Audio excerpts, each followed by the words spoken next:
এই ধর্ণা কার্যসূচি যেটা আজকে দক্ষিণ করিমগঞ্জ ব্লক কংগ্রেসের নেতৃত্বে, জেলা কংগ্রেসের নেতৃত্বে, যুব কংগ্রেস এবং কংগ্রেসের সমস্ত শাখা সংগঠনের নেতৃত্বে যেটা ধর্ণা কার্যসূচি পালন করা হলো, আমাদের মাননীয় সভাপতি আসাম প্রদেশ কংগ্রেসের ভূপেন বরার নির্দেশে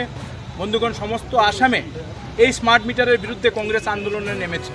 আপনাদেরকে জানানো দরকার, আপনারা যারা বন্ধুরা এখানে সাংবাদিক বন্ধুরা আছেন, আপনারা জানেন যে ইন্ডিয়া গভর্নমেন্টের একটা সার্কুলার আছে স্টেট গভর্নমেন্টের কাছে, যে স্মার্ট মিটার শুধু ব্যবসায়িক প্রতিষ্ঠান এবং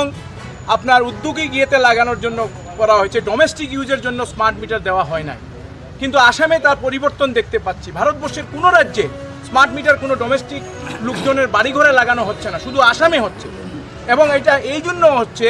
যে জনগণ থেকে টাকা লুণ্ঠন করার যে আসাম সরকার যে পদ্ধতি নিয়েছে, স্মার্ট লুণ্ঠন যাকে বলা হয়, তার প্রতিবাদে আজকে কংগ্রেস এখানে রাস্তায় নেমেছে। আমরা আজকের নিলামবাজারের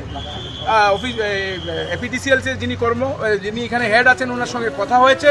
এবং আমাদের এখানে আমাদের যুব কংগ্রেস এবং কংগ্রেসি ভাইরা বলেছে ওনার সামনে যে স্মার্ট মিটার না লাগালে কিছু দালালরা স্মার্ট মিটার নিয়ে গিয়ে